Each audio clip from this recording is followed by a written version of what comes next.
Pak, monggo. Oke, silahkan kelompok pertama dimulai presentasinya. Ya Pak, siap. Kelompok 3. Kelompok pertama, Mas. Aku melu-melu gitu. Assalamualaikum warahmatullahi wabarakatuh. Waalaikumsalam warahmatullahi wabarakatuh. Kami dari kelompok 1 ingin mempresentasikan hasil kerja kami. Saya Aditya Kunjaro Jadi, NPM 200504 0024.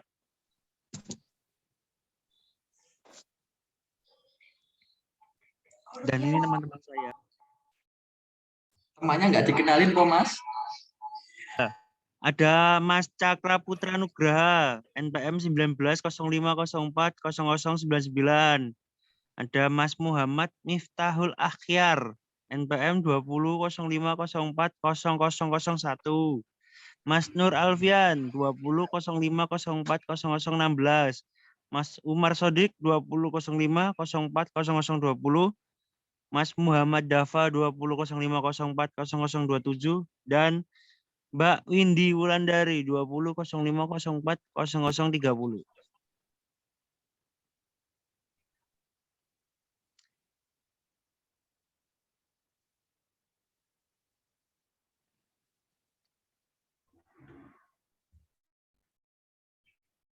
Ya, jadi di sini kita membahas tentang komponen pada CPU. Yang pertama ada casing komputer, power supply, prosesor, chipset, RAM, ROM, kartu grafis atau VGA, cooler atau kipas, DVD-ROM, CD-ROM, hard disk atau HDD, baterai CMOS, sound card.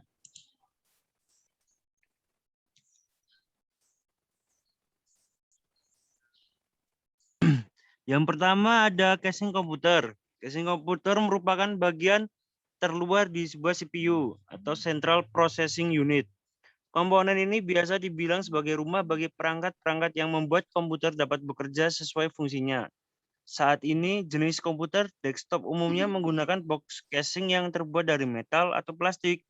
Akan tetapi, untuk jenis komputer all-in-one desktop, Anda tidak akan menemui komputer yang menyerupai box tersebut. Hal tersebut dikarenakan komputer desktop all-in-one memakai casing yang didesain ringkas dan menyatu pada monitor. Casing bukan hanya berfungsi sebagai rumah perangkat-perangkat komputer, tetapi juga untuk melindungi perangkat di dalamnya dari debu. Yang kedua ada power supply. Power supply unit atau PSU adalah komponen komputer yang dapat mengubah listrik berarus AC menjadi DC dengan voltage rendah. Komponen ini dimanfaatkan sebagai sumber daya bagi perangkat komputer lainnya. Power supply memiliki peranan penting dalam menyediakan daya untuk menghidupkan dan menstabilkan performa komputer secara keseluruhan. Dalam penggunaan sehari-hari, bagian komputer ini dapat mengalami kerusakan saat tegangan terlalu rendah atau jika listrik sering mati secara tiba-tiba.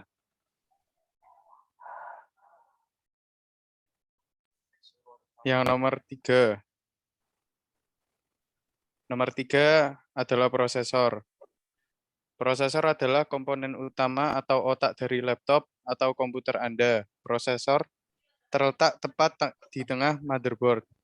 Prosesor memiliki fungsi yang penting bagi seluruh operasi perangkat komputer karena semua perintah dimulai dari prosesor. Maka dari itu, memilih prosesor terbaik untuk mendukung pekerjaan menggunakan komputer atau laptop sangat penting bagi pengguna.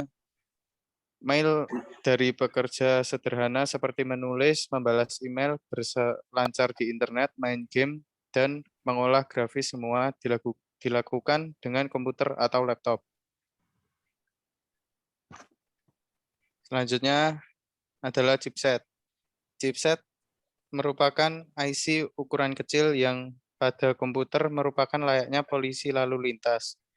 Pada papan induk motherboard mengarahkan aliran data dan menentukan peranti apa yang didukung oleh personal PC. Sebuah chipset mengarahkan data dari CPU ke chipset. sedangkan chipset dibagi menjadi dua bagian. Komponen utama yaitu North Bridge dan South Bridge. North Bridge mengatur change memory, memori utama, host bus, slot PCI, ekspasi, sedangkan South Bridge mengatur ISA bus dan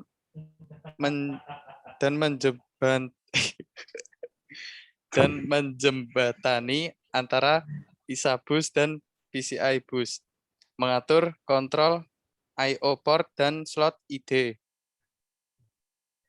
Chipset juga menentukan kecepatan dari frontside bus, bus memori, dan bus grafis, serta kapasitas tipe memori didukung motherboard. Selain itu pula, chipset mengarahkan aliran data melalui bus PCI, drive ID, dan port I/O, serta menentukan standar ID juga tipe port yang didukung oleh sistem.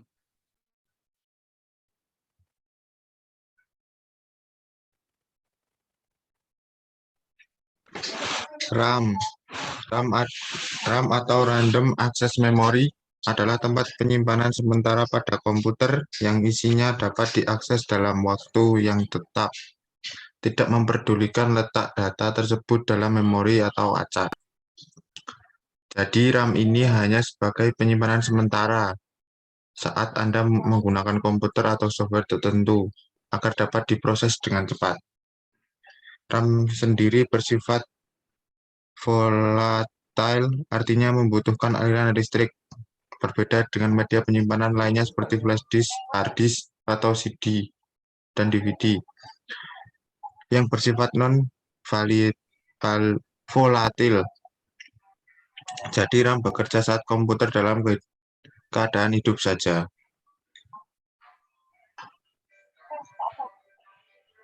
ROM. Memori hanya baca, bahasa Inggrisnya read only memory, atau ROM adalah istilah untuk media penyimpanan data pada komputer. ROM ini adalah salah satu memori yang ada di dalam komputer yang sifatnya permanen. Artinya program atau data dapat disimpan di dalam ROM ini tidak mudah hilang atau berubah walaupun aliran listrik dimatikan. Biasanya program atau data yang disimpan dalam ROM ini diisi oleh pabrik yang membuatnya. Biasanya digunakan menyimpan firmware, piranti lunak yang berhubungan erat dengan piranti keras. Salah satu contoh ROM adalah ROM BIOS yang berisi program dasar sistem komputer yang mengatur atau menyiapkan semua peralatan atau komponen yang ada di dalam komputer saat komputer dihidupkan.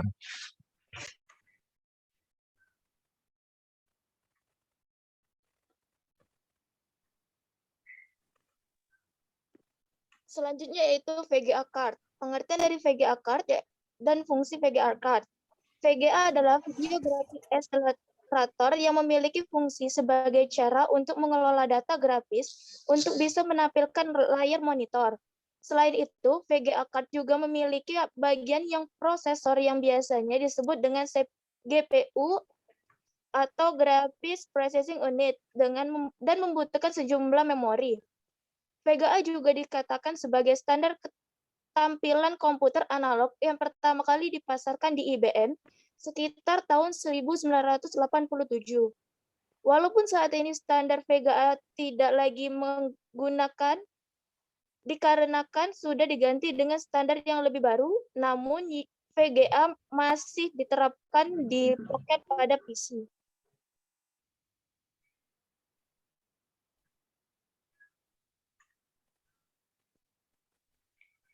Nah, selanjutnya ada baterai CMOS. Merupakan salah satu komponen penting dalam komputer. CMOS atau Complementary Metal Oxide Semiconductor merupakan perangkat keras yang berbentuk mirip baterai. Benda kecil dan satu ini terletak pada motherboard komputer. Pada dasarnya, fungsi utama dari benda ini adalah untuk memberi pengaturan waktu, tanggal, dan lainnya, sehingga bisa tetap tersimpan sekalipun komputer dimatikan. Selain itu, masih ada beberapa fungsi CMOS yang masih belum diketahui.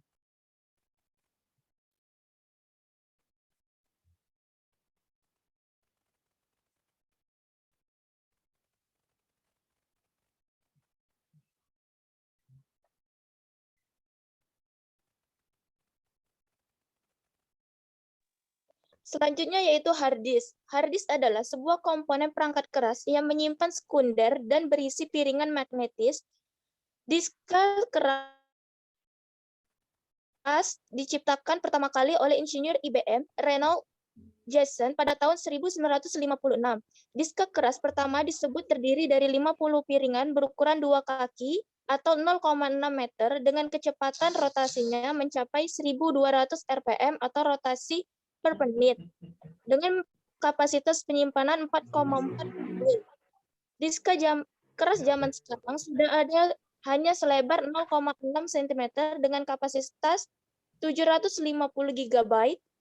Kapasitas terbesar disk keras saat ini mencapai 14 TB dengan ukuran 3,5 inci.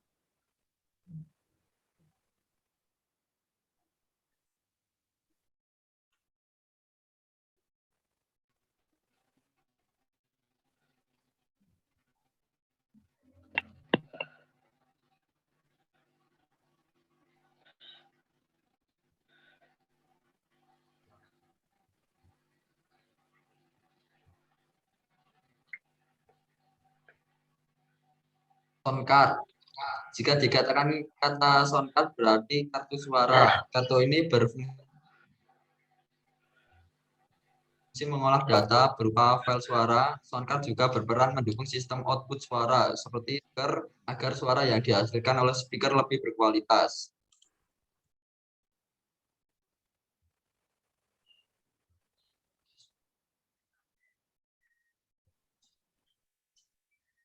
CD-ROM.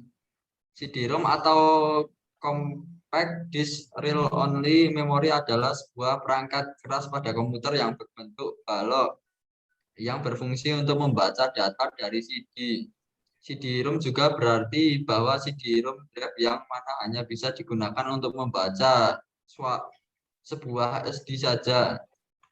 Secara garis besar, CD-ROM dibedakan menjadi dua menurut tipenya, yaitu ATA atau IDE dan SCSI.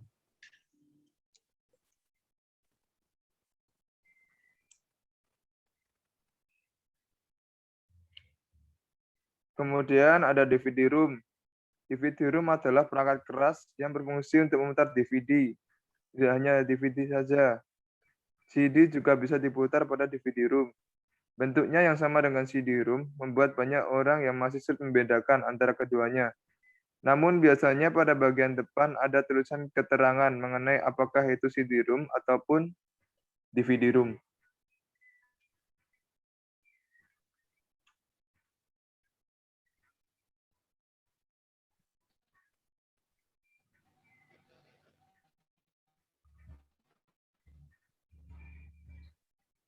Heatsink fan.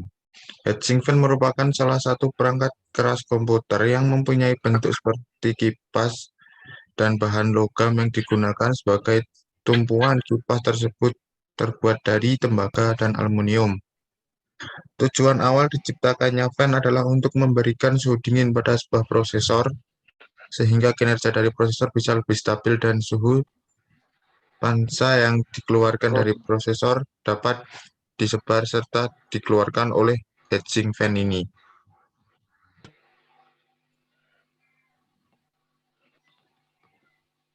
Mungkin sekian dulu presentasi dari kelompok 1. Terima kasih. Mas boleh menyanggah, Mas? Enggak. Gimana? Ini kan apa namanya, membahas tentang bagian-bagian CPU, nggih. Nah, ini kan mungkin Mas yang jenengan kanu saya kurang benar gitu. Karena yang jenengan sampaikan, yang kelompok jenengan sampaikan itu adalah bagian-bagian dari komputer. Sedangkan yang perintahnya itu untuk menjelaskan tentang Central Processing Unit atau CPU. Nah, kita dapat melihat katanya adalah sentral, yaitu adalah pusat, processing, yaitu adalah proses. Berarti pusatnya suatu proses gitu. Nah, ini yang benar itu CPU-nya itu adalah satu PC itu semuanya CPU kalau dijadiin satu, atau cuma prosesornya. Karena kalau saya ingat-ingat lagi, saya review kembali, saya ingat lagi materi dulu SMK, yang dikatakan CPU itu adalah prosesor gitu, yang dimana yang ada di dalam prosesor atau CPU tersebut terdiri dari ada ALU, terus ada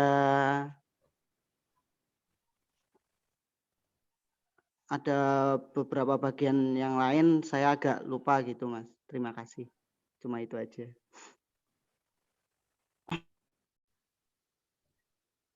Udah, Mas.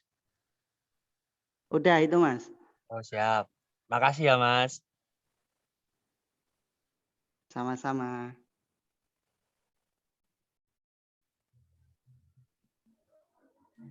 Ya, kelompok 1 dijawab itu tadi.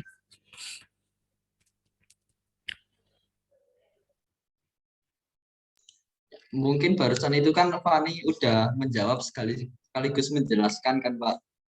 Ya mungkin ada sedikit kekeliruan. Jadi ya mohon maaf. Berarti mengakui kesalahan kelompok 1 ya? Karena teman-teman kita salah tidak? Ya udah tidak apa-apa Pak. Gimana? Mungkin kayaknya kelompok 1 ini belum baca nih kayaknya. Jangan share screen aja dulu ya. Ya Pak, soalnya kan kelompok pertama kan Pak langsung Pertama Pak, baru Masih, berapa Pak. jam, Ya. ya baru berapa menit langsung suruh. Resiko kelompok pertama. Kalau ini sebenarnya kan materinya yang ini Mas. Kan dari struktur CPU ini menjelaskan komponen utama CPU. Ada ALU, control unit, register, sama CPU interconnection. Digambarkan seperti ini dan seperti ini, dan selesai. Hanya itu saja sebenarnya, menjelaskan yang ada di gambar ini apa. Ada ALU, control unit, register. Sepertinya tadi itu saya udah acuannya buku ini. Nanti kalau dari luar ada tambahan silahkan. Saya pikir tadi itu menjelaskan personal komputer PC ya. Tapi tidak apa-apa. Mungkin bisa diperbaiki lagi kalau ke depannya. Tapi tidak apa-apa, enggak apa-apa. Ya, Pak. Terima kasih. Ya Pak, maaf. Ada Ya, Pak, maaf Pak. Ada pertanyaan lain?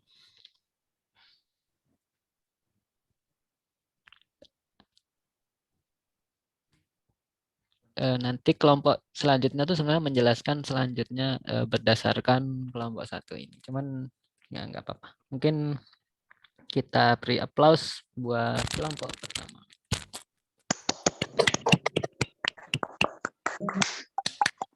Sekarang silakan kelompok kedua dipersilahkan.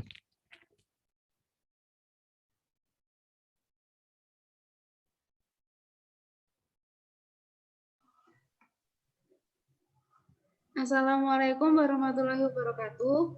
Kami dari kelompok 2 akan mempresentasikan mengenai fungsi dari CPU. Anggota dari kelompok kami adalah Awan Badik Purnomo dengan NPM 1605040090, Amanda Safanabila 2005040004, Burhanuddin Aji Dharma 2005040017, Fenia Almira 2005040019, Dimas Satrio Panulat 2005040021, Elvin Anindita Purnawan 2005040022, dan Alda Marindra Saputra dengan NPM 2005040028.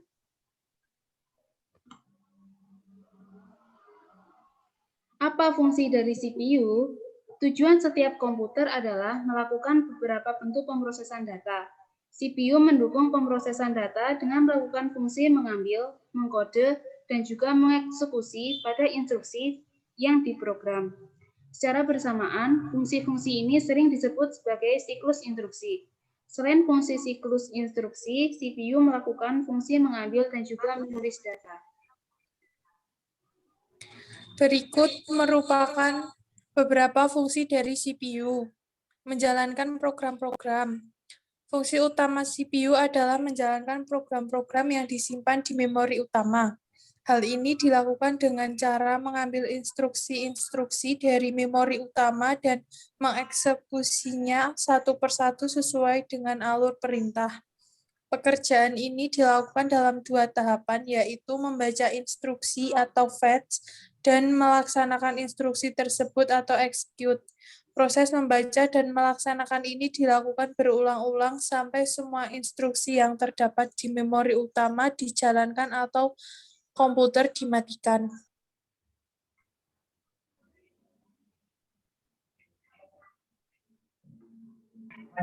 Fetching. Fetching atau bisa diterjemahkan sebagai proses pengambilan atau pemanggilan data di dalam komputer. Perlu kamu ketahui, di dalam perangkat komputer, data itu disimpan dalam hard disk yang terletak di CPU dengan sebuah alamat. Hal ini bertujuan untuk mempermudah CPU menseleksi data yang dibutuhkan oleh user. Jadi ketika sebuah program dijalankan atau perintah diberikan, data yang berada di dalam CPU atau prosesor akan muncul atau merespon perintah atau instruksi tersebut. Biar tidak salah datanya, maka CPU menyimpan data berdasarkan alamat tertentu. Yang selanjutnya decoding. Berikutnya CPU juga berfungsi sebagai decoding atau suatu proses penerjemah yang diberikan oleh suatu program ke dalam bahasa yang bisa dimengerti oleh CPU. Jadi dalam sebuah sistem CPU, sebuah program yang dijalankan harus sesuai dengan kode-kode instruksi. Jika tidak, CPU tidak akan bisa menerjemahkan perintah yang diberikan. Perintah akan diterjemahkan CPU dan kode instruksi biner. Perlu kamu tahu, decoding prosesnya terjadi di dalam CPU. Nah, semua program yang berjalan di dalam sistem komputer harus berjalan melalui proses decoding terlebih dahulu agar bisa berjalan. Yang ketiga adalah executing. CPU juga berfungsi sebagai executing atau pengeksekusi. Jadi ketika suatu program komputer dijalankan, maka CPU akan melakukan kinerjanya dengan cara mengeksekusi perintah tersebut. Dalam artian, CPU akan melakukan perhitungan atau kalkulasi pada sebuah program atau perintah tersebut melalui ALU atau Arithmetical Logical Unit. ALU merupakan komponen CPU yang berperan dan bertanggung jawab pada semua proses yang melibatkan matematika dan logika di dalam komputer. Selain membawa instruksi untuk dieksekusi oleh ALU, CPU juga melakukan eksekusi pada proses pemindahan data dari satu perangkat memori ke perangkat memori yang lainnya.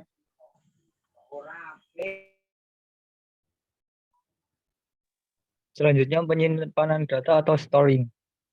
Terakhir, CPU juga berperan dan berfungsi sebagai penyimpanan data atau storing. Jadi ketika seorang menggunakan komputer, maka untuk bisa bekerja, komputer membutuhkan media penyimpanan baik, sementara maupun permanen. Dan inilah fungsi CPU. Ketika data yang disimpan seorang dibutuhkan dalam waktu cepat, maka CPU akan menyimpan secara sementara di RAM. Sementara, jika data yang akan disimpan bersifat permanen, maka CPU akan menyimpannya di hard disk. Fungsi penyimpanan tersebut semuanya dilakukan oleh CPU. Sekian dari kelompok 2. Mungkin ada teman-teman lain yang ingin menanyakan atau menambahkan atau apa saja silakan. Tapi beri waktu. Ya, silakan yang mau bertanya. Mungkin kelompok 1 atau kelompok 3 dan 4 perwakilan.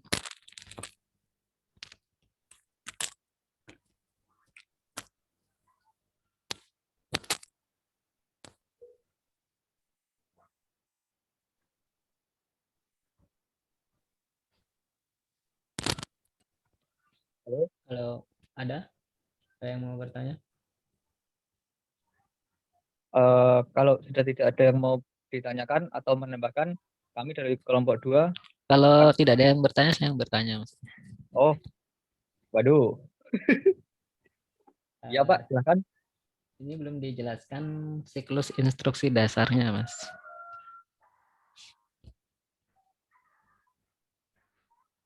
Alurnya gimana siklus instruksi dasar? Kalau dilihat lagi di buku, ada kan itu ya gambar 3.3 siklus instruksi dasar.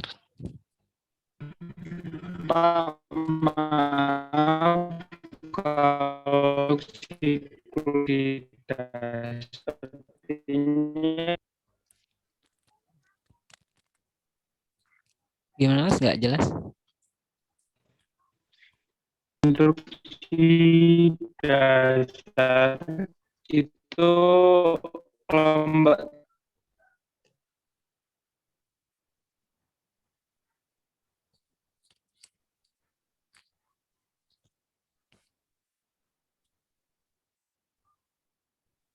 Gimana Mas?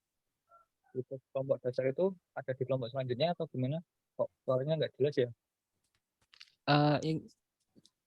Instruksi dasar itu termasuk kelompok ini fungsi CPU secara dasarnya aja.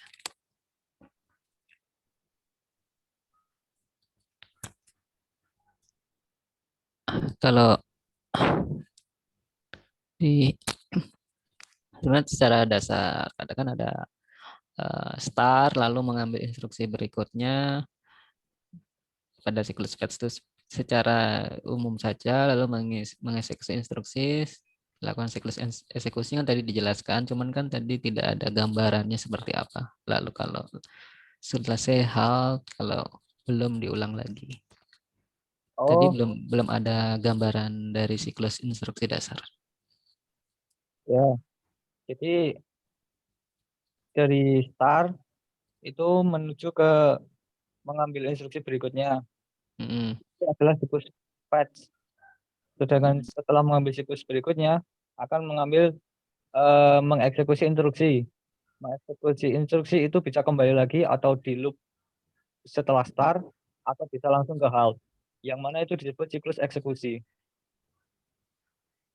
Iya. Berarti hanya kurang diagramnya saja ya. Mungkin kalau saya izin share screen mungkin. Oh iya, di sini ada diagramnya tapi belum dimasukkan, Pak. Belum dimasukkan ya. Ini kan masih ada. Tadi sudah dijelaskan execute, fetch, ya, dan sebagainya tadi. Di sini kan gambarannya supaya mungkin lebih enak. Tadi hanya penjelasan tulisan saja ya kalau tidak salah. Iya Pak. Oke. Sebenarnya dasar banget cuma menjelaskan alur dari diagram ini saja. Oke, yang lain ada yang mau bertanya? Silakan untuk yang lainnya kalau ada yang mau ditanyakan. Kalau tadi Mas Fani kelompok berapa ya? Kelompok 3, Pak. Kelompok 3. Oke. Kelompok 3, Pak. Oke, silahkan. Berarti kalau tidak ada yang bertanya, kita beri applause buat kelompok 2. Lalu kita lanjut ke kelompok 3. Silahkan. Kelompok 3 saya persilahkan.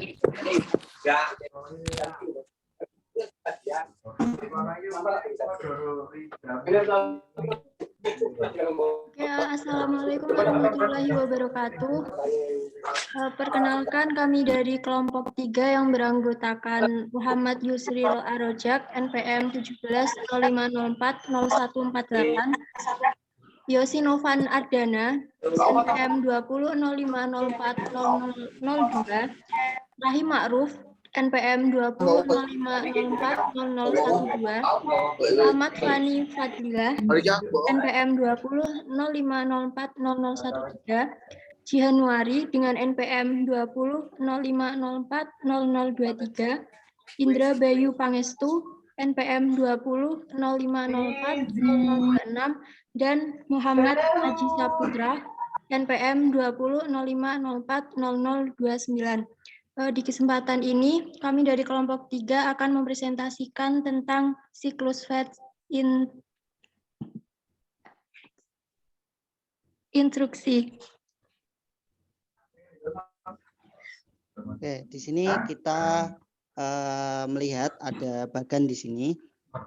Ada start, terus mengambil instruksi berikutnya, mengeksekusi instruksi, dan halt. Nah, di bagian yang pertama itu adalah siklus yang pertama, itu siklus fetch.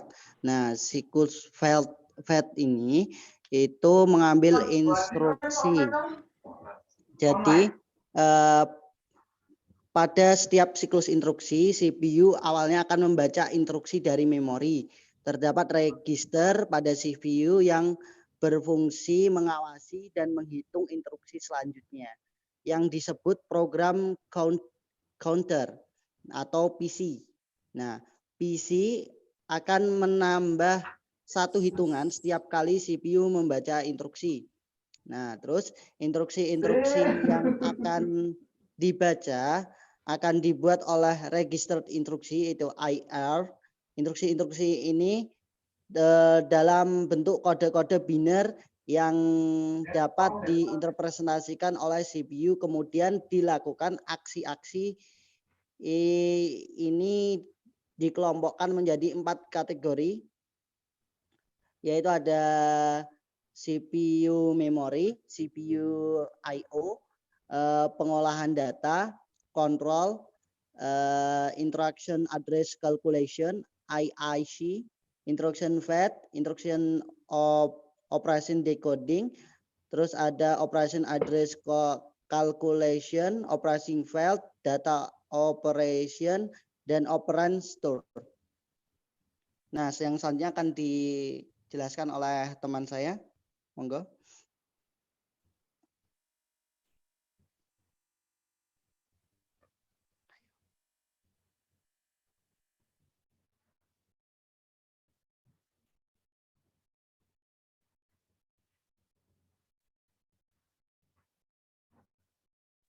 Ayo, silakan teman saya. Yuk.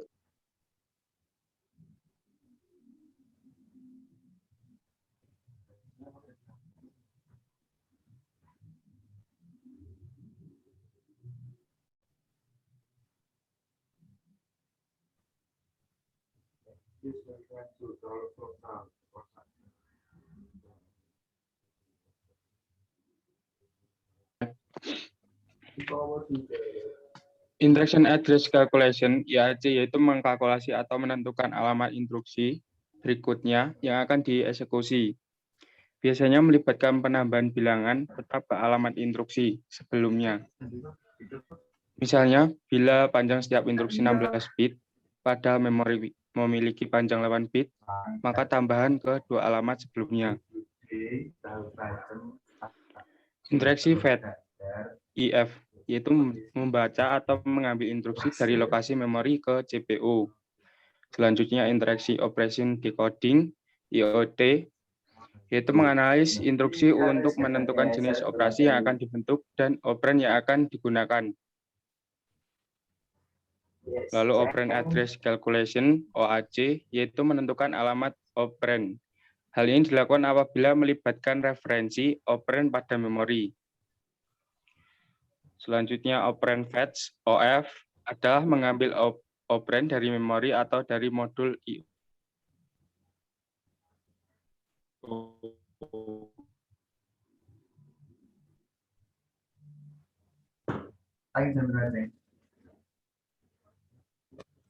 Aku baca swasta itu akan dulu.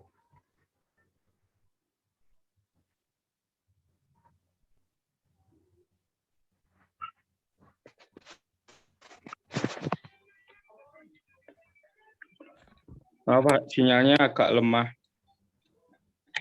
Selanjutnya, data operation DO yaitu membentuk operasi yang diperintah dalam instruksi. Lalu operand store OS yaitu menyimpan hasil eksekusi ke dalam memori. Selanjutnya, diagram siklus instruksi. Diagram siklus instruksi berawal dari IAC menuju ke IF lalu ke IOD, lalu ke OAC, selanjutnya ke OF. Ini akan diputarkan OF dan OAC ketika masih ada beberapa instruksi.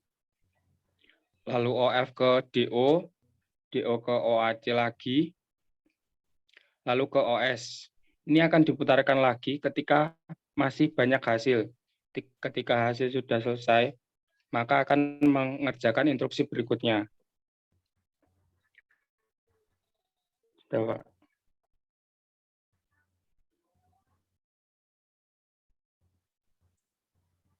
Ya, sekian presentasi dari kelompok 3. Apa ada yang ingin ditanyakan? Ada yang mau ditanyakan? Kelompok 1, 2, dan 4 perwakilan. Kalau mau minta ulang tadi, bagaimana siklus fate-nya tadi, boleh diulang nggak, Pak?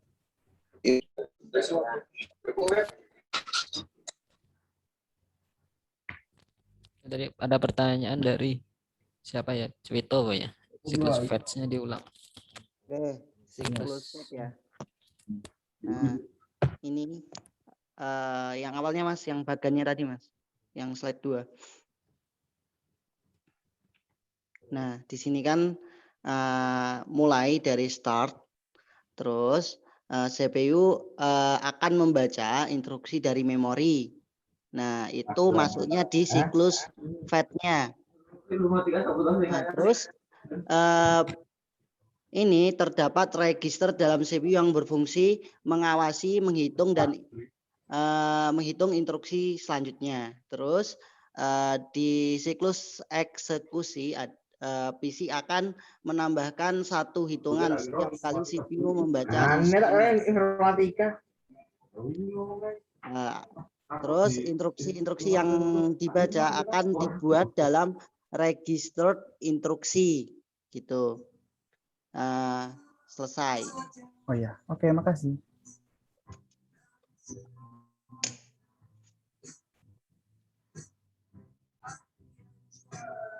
Ada yang lain?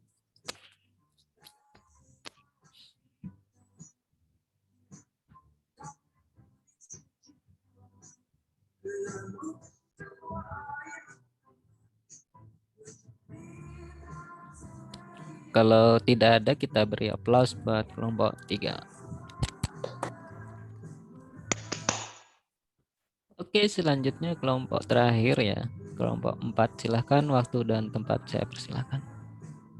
Oke, sebentar, Pak.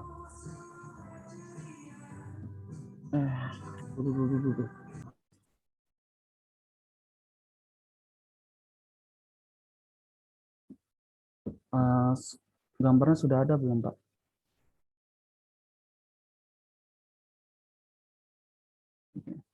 Sudah ada, sudah ada. Oke, bismillahirrahmanirrahim. Ya, untuk mempersingkat waktu, langsung saja kami dari kelompok 4 yang akan membahas tentang fungsi CPU bagian interrupt, yang dimana disusun oleh ada saya, Cwito Diko Ajarwiro dengan NPM 190504-106, ada Edi Purwanto dengan 190504-105, Kiki Ardiansa 200504-25, Reza Kirana 200504-8, yang kelima Fauzia Asvin Nugroho 2005 nomor 5, yang keenam Marcelo Hexa Septiawan 200504 nomor 6, yang terakhir ada Dimas Aditya 150504 nomor 19. Oke, saja yang pertama adalah akan dijelaskan oleh Mbak Reza tentang pengertian, tujuan, dan fungsi. Waktu dan persilakan, silakan Mbak. Oke, baik. Sebelum menuju ke penjelasan fungsi interrupt, ada baiknya kita mengetahui pengertian interrupt terlebih dahulu. Jadi interrupt atau interupsi ini merupakan proses dalam komputer untuk meminta dilayani oleh mikroprosesor sesuai dengan tingkat prioritasnya yang telah diatur sedemikian rupa oleh sistem hardware komputer. Nah, interupsi secara umum yaitu merupakan suatu permintaan khusus pada mikroprosesor untuk melakukan sesuatu. Jadi, jika terjadi interupsi, maka komputer akan menghentikan dahulu apa yang sedang dikerjakan dan melakukan apa yang diminta oleh yang menginterupsi. Selanjutnya menuju ke tujuan interrupt.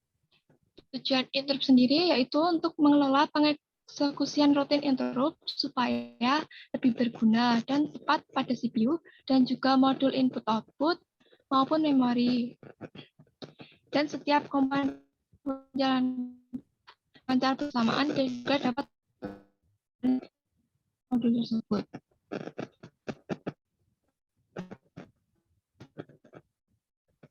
Dan selanjutnya kita ke fungsi.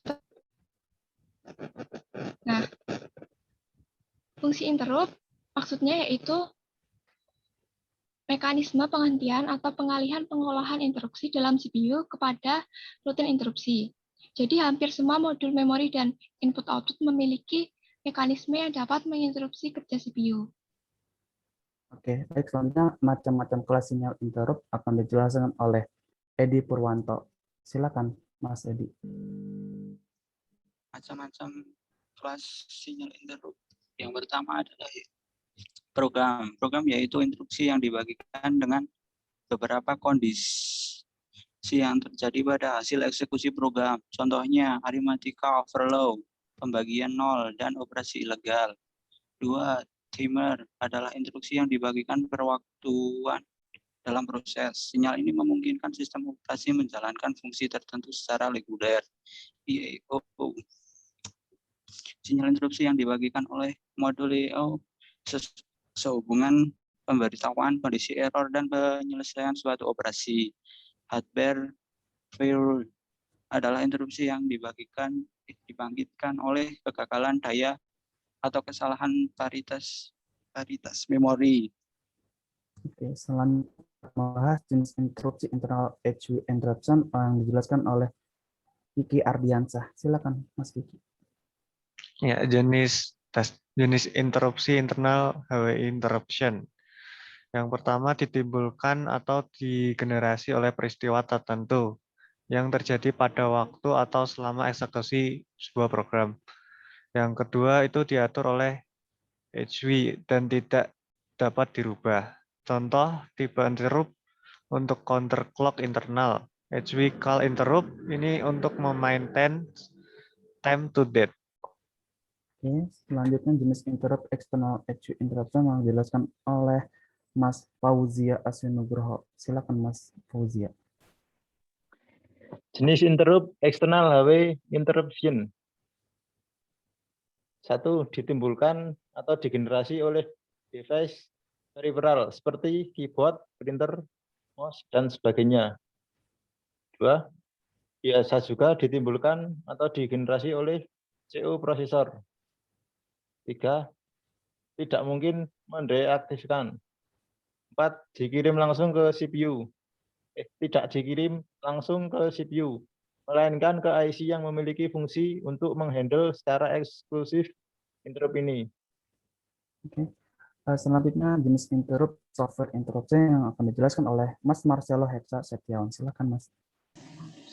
Jenis interrupt software interruption diaktifkan langsung oleh assembler melalui sejumlah interupsi yang diharapkan dengan instruksi INT. Terdapat dua jenis, DOS interruption dan BIOS interruption. Perbedaannya, DOS interruption lebih mudah digunakan, namun lebih lambat. Karena interruption jenis ini menggunakan BIOS interruption. Selanjutnya penyebab interrupt yang akan dijelaskan oleh Mas Dimas Aditya. Silakan, Mas Dimas. Penyebab interrupt. Untuk mekanisme interrupt tidak hanya digunakan untuk mengenai operasi yang berhubungan dengan perangkat enkripsi, menggunakan untuk beberapa hal. Antaranya adalah untuk yang ke-1 mengenai exception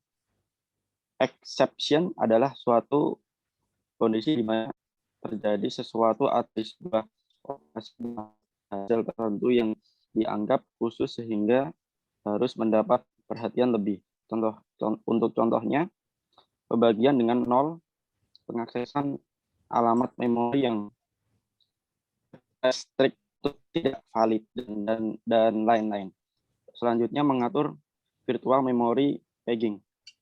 Selanjutnya mengenai perangkat lunak interupsi. Terus mengenai alur kontrol kernel.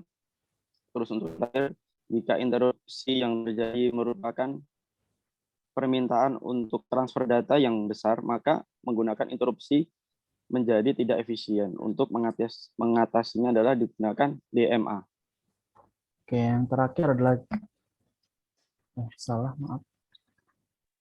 Terakhir adalah penanganan interrupt. Ada beberapa tahapan dalam penanganan interupsi. Yang pertama adalah controller mengirimkan sinyal interupsi melalui interrupt request line.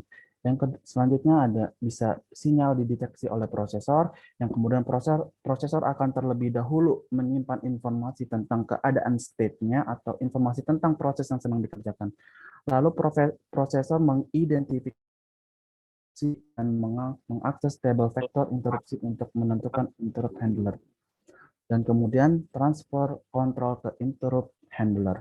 Lalu setelah interupsi berhasil diatasi, prosesor akan kembali ke keadaan seperti sebelum terjadinya interupsi dan melanjutkan pekerjaan yang tadi sempat tertunda. Ini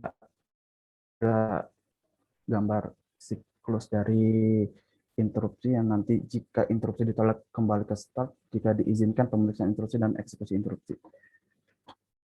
Dan jika ada kesalahan, kami mohon maaf. Semoga yang disampaikan dapat membantu lebih mengenal tentang fungsi CPU bagian interrupt. Bila ada yang sekian, Pak. Makasih, Pak. Ada yang mau bertanya? Izin bertanya. Ya, Ya, Mas. silakan. Virtual memory packing itu apa? Di bagian penyebab terjadinya interrupt. Oh iya, sebentar. Ya, yang bagian nomor 2 ya, mengatur virtual memory pegging. Itu maaf ya kalau misalnya salah, Pak. Ini mungkin ada hubungannya dengan virtual memory yang mungkin saat berhubungan dengan interrupt bagian VGA. Jadinya interrupt di bagian VGA gitu. Mohon maaf kalau salah, Pak. Gimana, Mas? Ada teman-teman, ada yang mau bantu teman-teman? Mungkin Mas Fani bisa menambahkan. Karena saya tidak tahu, saya bertanya. Lain ada yang mau menambahkan atau bertanya? Saya mau bertanya, Pak. Ya, silakan. Masih di penyebab interrupt itu ya, Mas? Oh, iya, DMA itu artinya apa ya, Mas ya? DMA. Iya itu. Itu mungkin lagi ya karena keterbatasan waktu saya jadi tidak bisa mencari. Tapi sepertinya itu DMA itu kayak sebuah aplikasi kayaknya. Jadi mungkin jika penggunaan interupsinya tidak efisien, maka kita dapat menggunakan DMA, mungkin adalah aplikasi yang untuk menangani hal seperti ini, Mas. Kurang lebih seperti itu, Mas. Jika ada salah, mohon maaf ya, Mas. Iya, Mas. Terima kasih ya, Mas, atas jawabannya. Oh iya, Mas Ana. Gimana, Pak? Oke. Masih ada yang mau bertanya lagi? DMA sama memory pegging, virtual memory.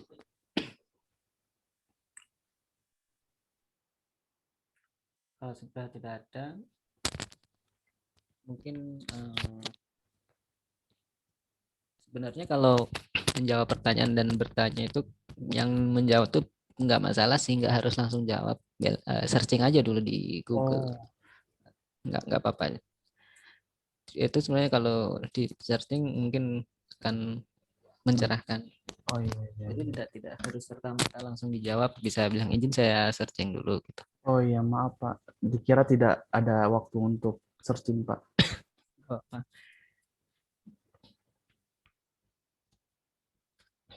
Nah, Ini saya tutup Pak share-nya Pak.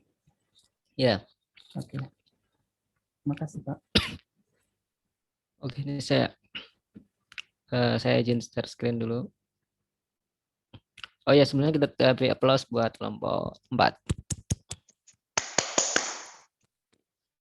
Nah, tadi ada pertanyaan tadi. Apa sih virtual memory pegging? Kalian nggak usah ragu-ragu untuk bertanya kepada Google sebenarnya. Di searchnya misalnya saya search virtual memory pegging adalah, di sini langsung keluar apa itu virtual memory. Lalu sudah ke tepat itu apa? Kalau di sini dia virtual memory RAM pegging itu ya yang pegging file di RAM.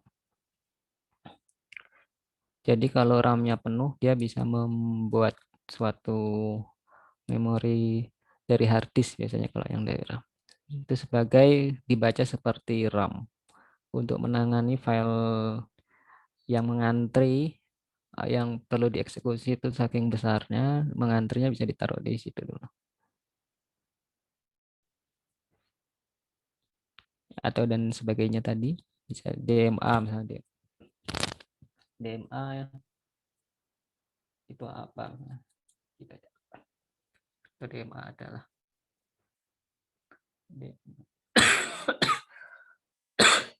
kok gambar direct memory access. Jadi ada muncul di Wikipedia ini adalah suatu alat pengendali khusus disediakan untuk memungkinkan transblok data langsung antar perangkat eksternal. Seperti itu. Untuk lebih jelasnya besok kalau urusan memori kita pertemuan depan memori ya. Pertemuan selanjutnya itu memori di sini.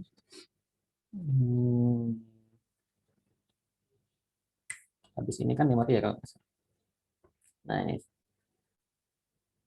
ada operasi sel memori, ada karakteristik sistem memori, ada lokasinya ada di CPU, ada internal, ada eksternal. Kita akan bahas minggu depan. Direct access dan sebagainya. Keandalan memorinya dan sebagainya. Oke, untuk hari ini itu saja. Sudah bagus kelompoknya, sudah bisa bekerja sama ya dalam waktu yang cukup singkat, tidak nyampe 2 jam sudah bisa memberikan presentasi yang bagus-bagus. Maaf Pak, untuk presentasi gimana ya Pak? Presensi, maaf Pak. Oh ya, presensi silakan scan atau bisa menggunakan password ini. Di Moka ya presensinya.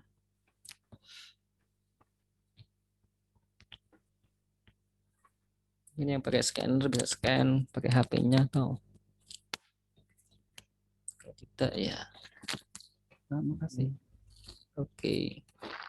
Ada yang mau ditanyakan sebelum saya akhiri?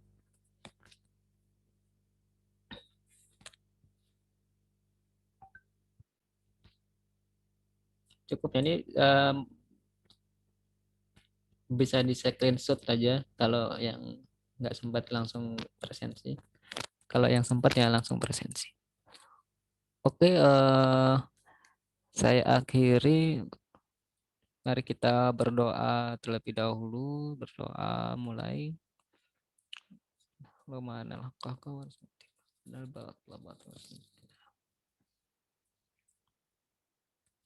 Selesai.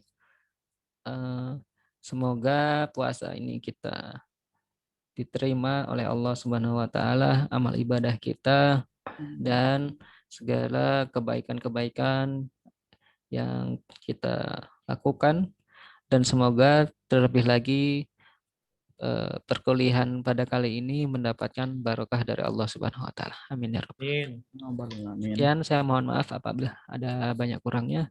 Wassalamualaikum warahmatullahi wabarakatuh. Waalaikumsalam warahmatullahi wabarakatuh.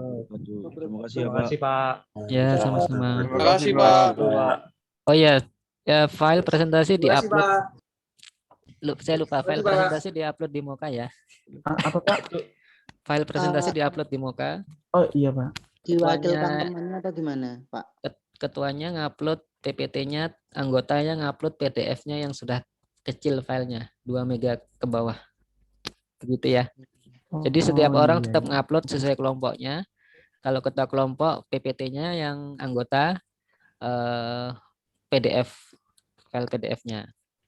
Dikecilkan PDF-nya kalau bisa. Dijadiin PDF ya, Pak? Ya, betul. Sekian dari saya. Sudah tutup ya? Iya. Lupa tadi. Sudah saya buat di mokanya as assignment. Oke, saya tutup ya. Assalamualaikum. Waalaikumsalam warahmatullahi wabarakatuh.